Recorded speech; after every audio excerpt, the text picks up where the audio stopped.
શું હવાનું થયું? માજી પૂછાયો કે તારા હવા નતું તો ભૂખ્યો જ તો વળી. એમનો એમ શું? માએ તુરત જ સ્નાન કર્યું અને રસોડામાં પહોંચી ગયા. વહેલો ભાખરીને શાક બનાવીને પ્રેમે ભિક્ષા પીરસી. યોગી પુત્રને તૂટ દેહ નિતરતે નયનથી ધન્ય વાત્સલ્ય મૂર્ત. જરા એમાં આળસ નહીં કે આવું ખાધું નથી હવાનું, હોજે બનાવીશ, અમને ફાંકો ભૂકી કરી લે કઈ, હું કઈ પછી દઉં, સ્નાન કરું અને તારે માટે ખાવાનું બનાવું. પણ જુઓ માં કે બેટો હવાનો દીકરો ભૂખ્યો છે. એટલે માએ તરત જ સ્નાન કર્યું અને ભાખરી શાક બનાવી દીધા. માનો કેવો ભાવ છે! માજી પ્રત્યે રંગનો ભક્તિ શ્રદ્ધા પ્રેમ હતા અદભૂત કેટલો કોણ કહી શકે. અલખ કહે સુલસી સે માનો પુનિત પ્રસંગ, કેવી આપે પ્રેરણા દે દે પ્રેમય ભંગ. અવધૂતજી પણ માતને દેવાને આનંદ, નિત નિત નૂતન આચરે લીલા આનંદ કંદ. જેમ આપણા દીકરાઓ માને ચીડવે ઘણી વાર ગમ્મત કરવા માટે પણ એ મા ઉપરથી ચીડાય, પણ એને અંદરથી ખૂબ આનંદ થાય.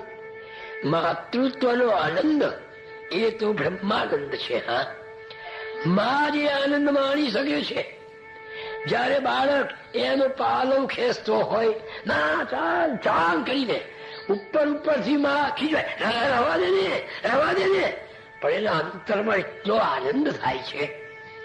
આ પણ જીવનની એક મધુરતા છે. આવું માં આવી છે. રોમ રોમ માનું ખીલી ઉઠે છે જયારે બાળક માં એવું બોલે છે. ત્યારે રાત્રે બુંબળબા આ બેટા, તે વખતે માનો જ હોવો આનંદ તમારે. દીકરો જયારે બા કે છે એ વખતે માને જે આનંદ થાય છે ને એ અવર્ણનીય આનંદ છે.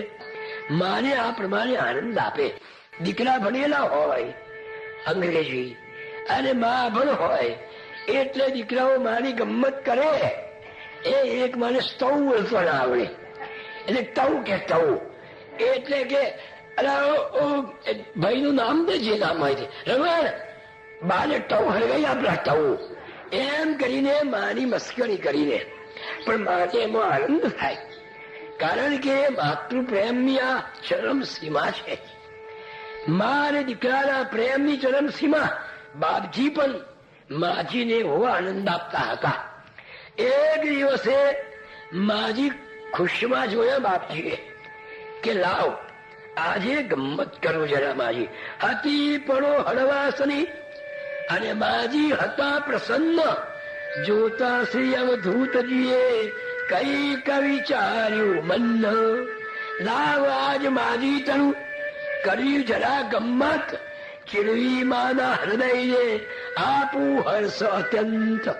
બાળક માને છીનવે ને દીકરો મા ઉપરથી ચીડાય પણ અંતરમાં એને આનંદ થાય છે. બાપજી આવો આનંદ માજીને બહુ આપતા. એટલે માને ચીડવવા માટે બાપજી આવી રીતે આનંદ આપવા માટે ઉભા થયા અને માજીની કુટીરે ગયા. માજી બાજુમાં બેઠેલા. પેલી ટોકી છે ને ત્યાં આગળ લીલોડ વાળા કાંતાબેન ઉભેલા. બાપજી પાસે ગયા અને કાંતા જોને મારા શરીરમાં કેટલો તાવ છે. અને કાંતાએ બાપજીનો હાથ જોયો. બાપજી આ તો કેટલો બધો તાવ છે. અને માજીનું મોઢું એકદમ બદલાઈ ગયું. માજીના મુખ પર મૂંઝવણ આવી ગઈ કે બાપજી અને કેટલો બધો તાવ છે, તલ નાખ્યો હોય તોય તતડી જાય એવો બધો તાવ છે. એટલે કાંતા કે બાપજી આટલો બધો તાવ, કેટલો બધો સુઈ જાઓ. એ વખતે માજીના મુખ પર બાપજીએ નજર નાખી તો વિષાદના વાદળ રે છવાયા સત્વર. મારા દીકરાને તાવ આવ્યો છે. એ સાંભળતા મારા મુખ પર વિષાદ થઈ ગયો. માજીના મુખ પર પછી ફેરવી નીજ નજર, હસતા હસતા વ્યંગમાં બોલ્યા સદગુરુવર. જો કાંતા કેટલો બધો મને તાવ છે, પણ જો માજી એમ કે હમણાં જઈને નર્મદાના ઠંડા પાણીમાં ડૂબકી મારી આવો અને હું ડૂબકી મારી આવું તો મારો તાવ ઉતરી જાય. પણ માજી કે દીકરાના શરીરમાં આપણે એ દીકરાને ભગવાન માનીએ છીએ એટલે માનીએ કે ગમે તે કરે. પણ આ તો માજી હતા એટલે માજી બોલ્યા જ ના. બાપજી ફરી બોલ્યા, કાંતા, જો માજી મને એમ કે આટલો બધો તાવ છે છતાં જો માજી એમ કે નર્મદાજીને ડૂબકી મારી આવો અને જો હું એક ડૂબકી મારી આવું તો મારો તાવ ઉતરી જાય. પણ માજી શેનો કે માજી બોલ્યો છે ના એટલે માજી બોલતા નથી. એટલે બાપજી થોડી વાર માજી બની જોઈ રહ્યા અને પછી કે નહીં કે હું જાણું ને માજી નહીં કે માજી તો મૂંઝવણ ભરી રીતે જોઈ રહ્યા છે. ચાલો ભાઈ એ નહીં કહે એમ કહીને બાપજી ત્યાંથી નીકળ્યા. ત્યાંથી થોડે જ ચાલીને ગયા પાછા અને ત્યાં તો પાછા આવી ગયા.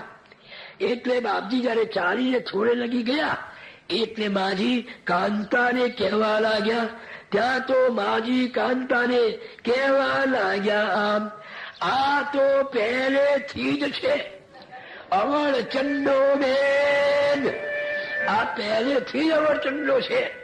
એની આળા ઈ બધી હું જ કરું એક છે. દરેક માને આવું લાગે કે એના તોફાન તો હું સહન કરું. તેમ પહેલેથી અવળચંડો છે અને એની આળા હું સહન કરું.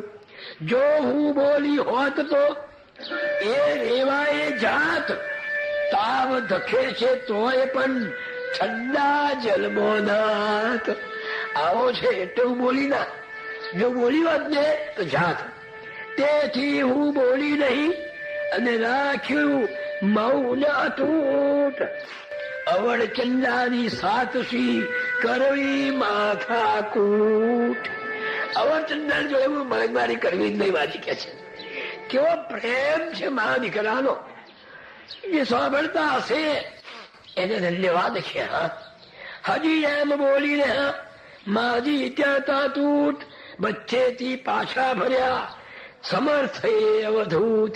હજુ માજી આટલું બોલે છે એટલામાં પાછા આવ્યા અને સીધા ચોકી આગળ કાંતાની પાસે ગયા અને કાંતાને કે જોજો કાંતા, હવે મારા શરીરમાં કેટલો તાવ છે. કાંતાએ હાથ પકડ્યો કે ઓ બાપજી કશું નથી, સાવ ઠંડો તાવ છે. અરે રેવો બાપજી, તમે શરીર તો એમ એવું ઠંડુગાર છે જલ જબોડ્યું છે જાણે પાણીમાં બોડીને લાગ્યા હોય. ક્ષણ પહેલા ધીકતું હતું તપ્ત લોહ સમજે ઠંડુગાર સમક્ષણ પછી વાહ થઈ ગયું. એ આ કેવું આશ્ચર્ય! વાહ સદગુરુ વાહ! કાંતા નયને વહી રહ્યો આનંદાશ્રુ પ્રવાહ. એની આંખમાંથી આનંદના આંસુ વહી રહ્યા. એટલે બાપજી બોલ્યા કે કાંતા, હવે માજીને કે મારા શરીરમાં તાવ નથી. એવું માજીને કે જેથી એનો વિવેક જાય. મારા શરીરમાં તાવ જાણીએ તાવ છે એમ જાણશે જો મુજે શરીરમાં તાવ છે એમ જાણીને એ ખાશે નહીં ઊંઘશે અને વ્રથા પીડશે દે. બાપજીને તાવ આવે તો માજીને ખાવાનું ના ભાવે, રાત્રે ઊંઘ ના આવે. એટલે બાપજી પાછા આવ્યા કે કાંતા જો છે તાવ નથી તો કેમ દે કે મને તાવ નથી, નહીં તો ખાય નહીં ને ઊંઘે નહીં. આજે જેથી સુની વચન અવધૂત નો પાવી હર્ષ અપાર. કાંતા વિનિત સ્વર કહે માજી ને તેવા. કાંતાએ કહું કે માજી હવે બાપજી શરીરમાં તાવ નથી, મને તમે ચિંતા ના કરશો. સુની કાંતાના વચન સાંભળીને માજીને અત્યંત આનંદ થયો. આમ પૂજ્ય અવધૂતજી નૂતન લીલા નિત્ય કરતાને માજી તને પ્રસન્ન કરતા ચિત્ત. અને મારું ચિત્ત પ્રસન્ન કરે.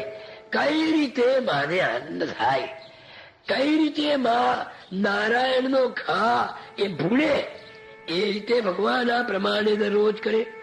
પછી તો ભગવાને જાણ્યું કે સાચો દીકરો માને જાત્રા કરાવે એટલે પ્રાગજી મિસ્ત્રી નગીનલાલ મોદી એ બધાની સાથે માજીને ઉત્તરાખંડની યાત્રા પણ કરાવી અને માજીનો ખૂબ આનંદ કરાયો.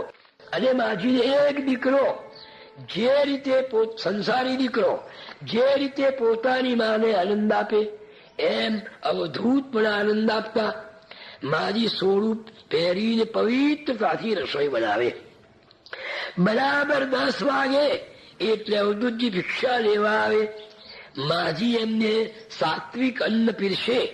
એ વખતે વિવિધ પ્રકારની વાતો કરીને ગુરુ મહારાજ હાસ્યની છોડો ઉડાવે અને માજીને ખૂબ આનંદ આપે. અલખ કહે સુત માતનો ભાવ સમર સંવાદ, જે ભક્તે સુણ્યો હશે ધન ધન તેની જાત. માજીનો અને બાપજીનો આ સંવાદ જે સાંભળતો હશે એ ભક્તોને ધન્ય છે. ભિક્ષામાં અવધૂતજી. નવી પેઢીને એમ લાગે કે બાપજી શું ખાતા હશે, કેમ રહેતા હશે, શું પીતા હશે. આવા મહાન અવધૂતજી કેવું ભોજન કરતા હશે. એટલે બાપજીની ભિક્ષાનું પણ થોડું વર્ણન કર્યું કે બાપજી શું જમતા. ભિક્ષામાં અવધૂતજી લેતા સાત્વિક અન્ન, મગની દાળની ખીચડી, દહીં અને વ્યંજન. મગની દાળની ખીચડી લે, દહીં લે, શાક લે, નાન કડી 2 ભાખરી, મગની દાળની સાથ લેતા ભિક્ષા સદા નારેશ્વર નાનાથ. એક મિષ્ટાન કે જાત જાતનું જમતા નતા. મરી મસાલા મરચું કે હિંગાદિક રાઈ એમ ગોળ ખોણ કે શનકરા કદી ન લેતા તેમ. ગોળ ખોણ સાકર કઈ પણ લેતા નતા. સોજે થોડું દૂધ ને એકાદું 2 ફળ હોય તો લેતા ભાવથી પોતે સદગુરુવર. એ સિવાય દિવસમાં આખા દિવસમાં જીભ પર કશું મૂકવાનું નહીં. ગમે એવું સુંદર આવે તો હોય 2 વખત ભિક્ષા લેવાનું. એ જ જીવવા પર અવધૂતનો હતો કાબુ જબ્બર. કડવા તુળા સ્વાદની પડતી ન કદી ખબર. સ્વાદ ઉપર એમને જીવવાને જીતેલી હતી. સ્વાદને જીતેલો હતો. 1 મહિના સુધી પોરમાં એમને લીમડાનો કડવો રસ પીધો છે. કડવા લીમડાનો પ્યાલો ભરીને પી જાય. શરબત પીતા હોય એમ જરાય મોઢું એવું ન થાય. એ પ્યાલો ભરીને પી જતા અવધૂતજી. ગઈ વાર કડવા રસની મુખ પર કટુતા ના વર્તાય. શરબત પીતા હોય એમ ગટગટાવી જાય. વાત વાતમાં સદગુરુ કહેતા કોઈ વાર, કડવો કારેલો મને લાગે ને કટુ લગાન. આ કારેલા મને જરાય કડવો લાગતો નથી. ચીબડો ખાતા હોય ને એમ કારેલો ખાઈ જાય. સ્વાદેન્દ્રી જીતી હતી અવધૂતજી. એમ કદી કઈ ખાવા તળી થતી ન ઈચ્છા. તેમ મારે આ ખાવું છે, મારે પેલું ખાવું છે એવી કોઈ દિવસ ઈચ્છા કરી નથી. તો એ માં વાત્સલ્ય ભાવથી કઈ બનાવે તો માના સંતોષને માટે ગુરુ મહારાજ થોડું લેતા. આ ખાવું પેલું ખાવું એવો કોઈ દિવસ એમને વિચાર કર્યો નતો. શરીર ટકાવવા માટે જ અલ્પાહાર લેતા હતા. અને એમને લાગે કે આવું પૂરું થઈ ગયું છે તો એ પાપડની કરજ પણ વધારે ના ખાય. બધું રવા જ દે. પેટમાં જેમ લાગે કે બસ થઈ ગયું. સોનાનું છો ને રહ્યું. પાપડની એક કરજ પણ વધારે મૂકે ના મોઢામાં. આ એમનો નિયમ હતો. આવી રીતે એક વખત અવધૂતજી ડુમ્મસમાં આવા પોતાની આંખને સુધારવા માટે રહ્યા હતા. આપણા જગન્નાથભાઈ એમની સેવામાં હતા. પ્રાતઃ ભિક્ષા બનાવતા હતા. પ્રાતઃ કાળમાં દરરોજ બાપજી દરિયા કિનારે ફરવા જાય અને પાછા આવે. અને ત્યાં ધ્યાન ધરે, કેટલીક વાર બેસે, પાછા આવે. જોડે જગન્નાથભાઈ હોય, બીજા બધા ભક્તો હોય. આ પાછા પડતા જતા રસ્તામાં બાવરિયા આવે. એ બાવરિયાના પૈડા પેલા ગોળ સિંગ થાય છે એની, એને પૈડા કહીએ. એનો સ્વાદ એટલો બધો ખરાબ, કડવો અને તુરો, એને કોઈ ખાય ના. બાપજીએ પેલી સિંગો જોઈ અને જગન્નાથને કહ્યું કે જગન્નાથ, આ સિંગોનું શાક બનાય.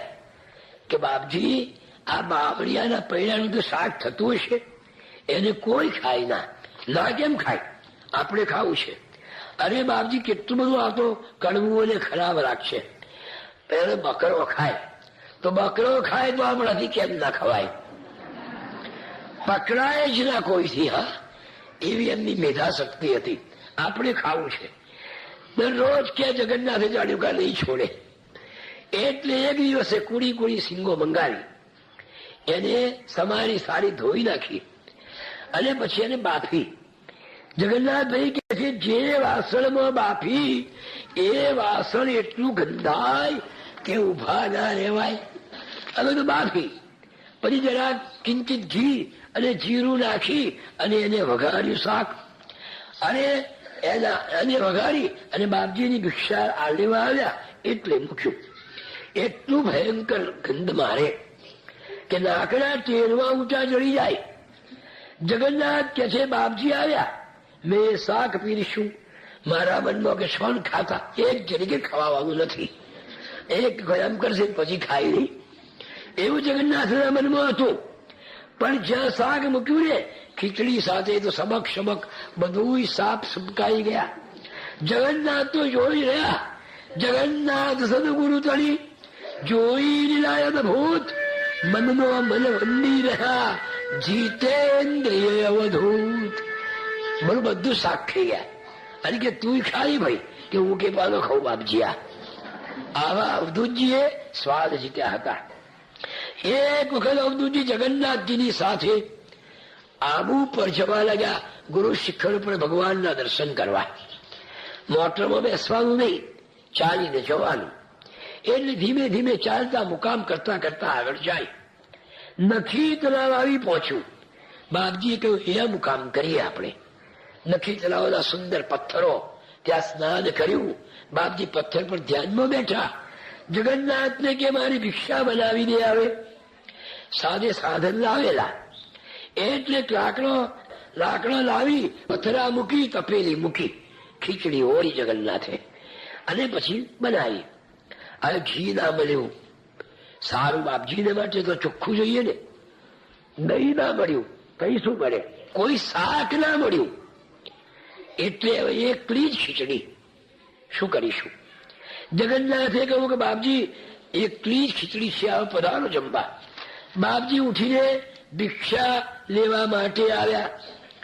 પેલ ઊની ખીચડી એકલી ભાડામાં પીરસીને અવધૂતજી આવી બિરાજા ત્યાંય. દધી શાક ઘટ વીણા, લુખી ખીચડી જોઈ જગન્નાથના અંતરે પીડા અતિશય હોય. કે બાપજીને કશું જ મૂકવાનું નહીં. આજે ઘી નહીં, દહીં નહીં, છાશ નહીં, કોઈ શાક નહીં, બસ એકલી જ ખીચડી ગરમ ગરમ. દુઃખ થયું. જગન્નાથે કહ્યું, ભગવાન ક્ષમા કરો, ચોખ્ખું ઘી કે દહીં અહીંયા કશું મળ્યું નથી, શાક મળ્યું નથી, એટલે એકલી ખીચડી બનાવી છે. લુખ્ખી છે ભગવાન. બાપજી કે છે, લુખ્ખી શેરી? મને તો આ બહુ ભાવે છે. એમ કરીને પોતાનું પાણીનું કમંડલ ભરેલું હતું, જલ કમંડલ, એ ભગ પેલી થાળીમાં રેડી દીધું. જે ખીચડીમાંથી વરાળ નીકળતી હતી ને, એ ખીચડીમાં જલની ધારા ઠૂકી દીધી. આખું પાત્ર ભરી દીધું. જલ થકી તે વાર, જલ મિશ્રિત ખીચડી ક્ષણેદ લાગી વાર. પછી બરાબર જટ સમણકા મારીને જલ મિશ્રિત એ અન્ન પ્રેમે આરોગી ગયા ક્ષણમાં શ્રી ભગવાન. અને વળી જે કઈ અન્ન વધ્યું હતું એને પાછું પાણી રેડી ઓગાળી અને પાત્રમાં મૂકી અને પી ગયા. ભિક્ષા પૂરી થઈ ગઈ. તૃપ્તિનો ઓડકાર નીકળ્યો. જગન્નાથ આશ્ચર્યથી પોણો કરી નયન જોઈ રહ્યા અવધૂતનું બાદશાહી ભોજન. આ અવધૂતનું બાદશાહી ભોજન હતું એ જોઈ રહ્યા. અલખ નિરંજનને કહે, અવધૂતજીએ આમ રસા સ્વાદ પર જ્ઞાનની રાખી હતી લગામ. જ્ઞાનની લગામ વડે રસા સ્વાદ જીત્યો હતો. જો માજી પ્રત્યે એમને કેવો અને માજીને એમના પ્રત્યે કેવો પ્રેમ હતો. એક દિવસ માજી એમને માટે ભિક્ષા માટે દૂધીનું શાક બનાવતો હતો. કઢૈયામાં 1.5 ચમચો ઘી રેડ્યું વઘાર કરવા માટે. એમાં જીરુના 2-4 દાણા નાખ્યા. તળ ઘી કકડી ગયું, જીરું એવું એ થઈ ગયું. અને કોણ જાણે કેમ માજી હાણસી કરતા હાણસી ફરી ગઈ અને કકડતા ઘી ભરેલી આખાસું 9 જેટલું કકડતું ઘી હતું એ માજીના ઘૂંટણ ઉપર રેડાઈ ગયું. ઘૂંટણ પર રેડતા ભયંકર એમને દર્દ થયું. પણ જુઓ, માજી એક શબ્દ પણ બોલ્યા નહીં, જરાય વચન ઉચ્ચાર્યું નહીં. અને પેલા ઘૂંટણ પર તો મોટો ઝરેલો થયો. માજી બીજું ઘી મૂક્યું, જીરું મૂકી, શાકનો વઘાર કર્યો. પેલા જલનની પીડા, પેલા જલેલાની પીડા મોઢા પર જરાય દેખાવા દેતો નથી. હાસ્ય છે. થયે જલેલો એકને પીડા અતિશય થાય, પણ માજીના મુખ ઉપર પીડા કઈ ના વર્તાય, દેખાય જ નહીં. પોતાનું એ ઘૂંટણ વસ્ત્રથી ઢાંકી દીધો. દુઃખને માએ દબાવી નાખી. ત્યાર પછી અવધૂતજી ભિક્ષા લેવા આવ્યા. એમને કઈ ખબર છે આવી? માએ ભિક્ષા પીરસી. ખૂબ વાર લગાડી આજે ખાતો ધીમે ધીમે આ વાત પેલી વાત, આ વાત પેલી વાત. અને માજીને કેટલું જલતું હશે. જ્યાં સુધી આ ભિક્ષા કરીને જાય ના ત્યાં સુધી માને આ વાત છુપી રાખવી છે. હસતા હસતા વાતો કરે. એ જે વાતો કે તે સાંભળે, એમને જવાબ આપે. અને પાછી ભિક્ષા લીધા પછી ખાસું બેઠા. એ કહે તો કઈ ઉપાય થાય ને, પણ આજે તો બેઠા. ભિક્ષા પછી અવધૂતજી બેઠા ખાસી વાર. પણ માએ નિજ દુઃખનો દીધો ના અણસાર. પણ માજીએ જરાય દુઃખ દેખાડવાનું. ભિક્ષા લે અવધૂતજી. પછી મારી પાસેથી લઈને આજ્ઞા લઈને ગુફામાં આરામ કરવા ગયા. માએ બરાબર જોયું કે ગુફામાં જતો રહ્યો. ગયા પછી થોડી વારે મોદી કાકાને બૂમ પાડી કે મોદીજી, આ મને જરા દજાયું છે, કઈ ઠંડો મલમ હોય તો લાવો. અને મોદીજી વહેલા રાડમાં મલમ લઈને દોડ્યા અને માજીને કૂટીને આવ્યા કે માજી શું છે? અને આવડો મોટો ઝરેલો. કે ઓ માં, કેટલો મોટો ઝરલો છે અને તમે જરા કહો છો? અસહ્ય પીડા દાહની સહી શક્યા માં કેમ? માં, આટલી બધી પીડા તમે કેમ કરીને સહન કરી? કડકડતા વઘારના ઘી ઢળ્યાની વાત વિગતે મોદીને કહી અને હસી રહ્યા. ત્યાં બાદ હું આ કઢાઈ લેવા ગઈ ને અને સોણસી ફરી ગઈ અને ઘૂંટણ પર ઘી ઢળી ગયું. આ બધી વાત કરી. મોદી તો આશ્ચર્યથી માનું હાસ્ય વદન મુગ્ધ બની જોઈ રહ્યા. પછી વધ્યા વચન કે માં, જે વખતે ઘી ઢળ્યું એ વખતે તમે મને જો બોલાયો હોત અને આ દવા, આ લેપ તે વખતે કરી દીધો હોત તો તમને આ કશું દુઃખ ના થાત, આ ફૂલનો ના થાત. માટે તમે કેવો છો? તે વખત તમે કેમ મને બૂમ ના પાડી?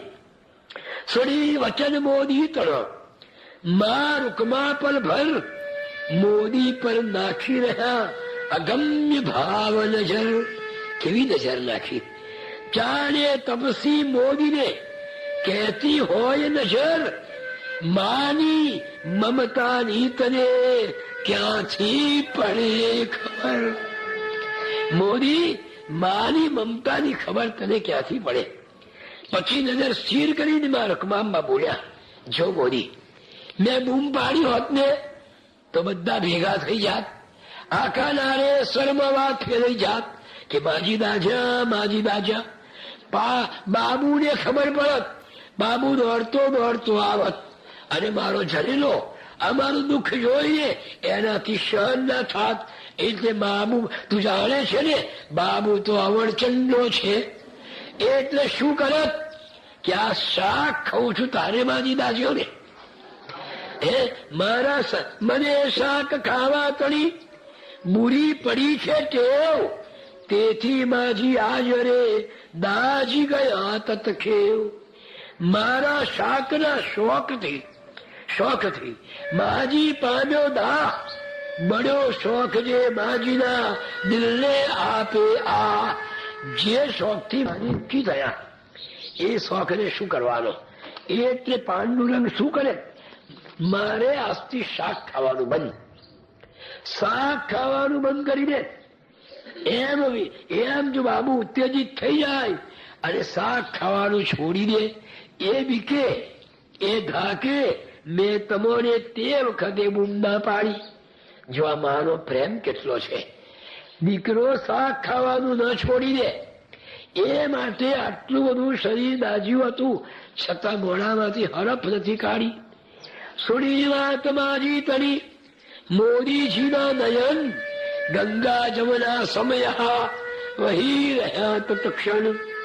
જોઈ મા દીકરા ચડો એક બીજાનો પ્રેમ, મોદી મૂગા થઈ અને વંદી રહ્યા એમ. કે આ દીકરો કેવો ને માય કેવી. અલખ કહે સુન શિષ્ય હે, આવો નિર્મળ ભાવ મા દીકરાના વિશ્વમાં એક તો મને બતાવ. આવો ભાવ છે કોઈ જગ્યાએ બીજો? મને એક તો બતાવ કે જે માં દીકરો શાક ખાવાનું ના છોડી દે, એ માટે આટલી બધી દાજે છે છતાં એ મોઢામાંથી હરફ કાઢતી નથી. અને આ દીકરો પણ કેવો કે મારો દાજી હોય તો જિંદગીમાં શાક નહીં ખાવું એવી પ્રતિજ્ઞા કરનાર એ દીકરો પણ કેવો. અલગજી કે છે મારું દુખડું જોઈને દિલનું દ્રવી જાય, ને છોડી દે શાકનું ખાવાનું જે સદાય. કદી શાક નહીં ખાવું ને સામે પણ મા દીકરો છોડે ને શાક, તે માટે દુઃખદાહનું સહન કરે અવાક. બોલ્યા સિવાય દાજાનું દુઃખ સહન કરે. અલગજી કે છે કે નિરંજન મા દીકરાના પ્રેમમાં કોનો બલવત્તર? બોલ, આ બે માંથી કોનો પ્રેમ ચડી જાય? માનો પ્રેમ ચડે કે દીકરાનો? કેવો પ્રેમ છે! તાર્કિકો મૂંગા થયા શો આપે ઉત્તર. મા દીકરાનો આ કેવો પ્રેમ હતો! અલખ બાવા વેશમાં બોલ્યા જોડી હાથ, ધન્ય ધન્ય એ દીકરો અને ધન્ય ધન્ય એ માં. શું કહેવાનું આવે? એ દીકરાને ધન્ય છે, એ માને ધન્ય છે. આમ દિવસનું ઓષણ દાડા છે. માં ધીમે ધીમે નારણભાઈનો શોક એમનો જતો રહ્યો. એટલે એક દિવસે ગોધરાથી આવીને રહેલા પ્રાણશંકરને બોલાવ્યા પોતાની માજીની કુટીરમાં. અને માજીને કોળિયાને ગુરુ મહારાજે કઈ ઇશારત કરી. એટલે માજીએ ખૂંટી ઉપરથી પેલીઓ ચાવીઓ લઈ અને પ્રાણશંકરને આપી દીધી. પ્રાણશંકરને કહું કે હવે તમે જાઓ. પ્રાણશંકરનું હૃદય ગળગળું થઈ ગયું. ભગવાન, મારી કોઈ ભૂલ થઈ છે? સેવામાં ખામી છે કે દાદા? એવું નથી. આ માજીના સ્થાનમાં તમે બહુ કામ કર્યું છે. આવે માજીને ગમે છે. આજુબાજુની બહેનો આવીને એમની સાથે બેસે છે, વાતો કરે છે. માજીને એમની સાથે ગોઠી ગયું છે. ભાઈ, તમે તમારું ઘરબાર છોડીને, ધંધો છોડીને મારી સેવા કરવા માટે નિરોળમાં આવીને રહ્યા. બહુ દિવસ થયા. હવે બધું સારું છે, માટે હવે તમે જાઓ. આ મારા ગોધરાના ઘરની ચાવીઓ છે. ઘર ઉઘાડજો અને ઘરમાં જે કઈ હોય, વાસણ કુશન ગાદલા પેટી પટારા પાટ ખાટ કવાલ જે કઈ આછું પાછું જે રાચ રચીનું હોય એ બધું તમને સોંપી દીધું. અમારે આવે ત્યાં બહુ જ નથી. પ્રાણ શંકરના હાથમાં ચાવી આપી દીધી. તે વખતે માના મુખ ઉપર હર્ષના હટાપાટા હતા. પોતાનું સર્વ સમર્પણ કરી દેવાની વૃત્તિ. ત્યાગમયી જગદંબના ત્યાગ તણુઆ તાગ. અરે કોણ કાઢી શકે વ્યર્થ પ્રયત્ન અથાગ. આનું ઉદાહરણ કોણ વાપરી શકે? જે ઘરમાં જે સ્વામી સ મુગ્ધાવસ્થામાં હોય, મુગ્ધાવસ્થામાં જુવાની અવસ્થામાં જે ઘરમાં પોતાના સ્વામી સાથે રહ્યા હતા, સ્નેહ ભીના દિવસો ગણા હતા વિતાવ્યા જાય. જે ઘરના છપ્પર નીચે ભીષણ કાળ કરાળ નિજ પતિને ભરખી ગયો કાઢી ઉષ્ણ વરાળ. જે ઘરમાં પોતાના પતિનું મૃત્યુ થયું હતું, જે ઘરમાં બે બાલુડા રત્ન સમા નિર્ધાર ઉછેરી મોટા કર્યા દઈને હેત અપાર. જે ઘરમાં બે છોકરાઓને મોટા કર્યા, બોલકડો બાબુ અને નાનો નારાયણ. જે ઘરને ગરજાવતા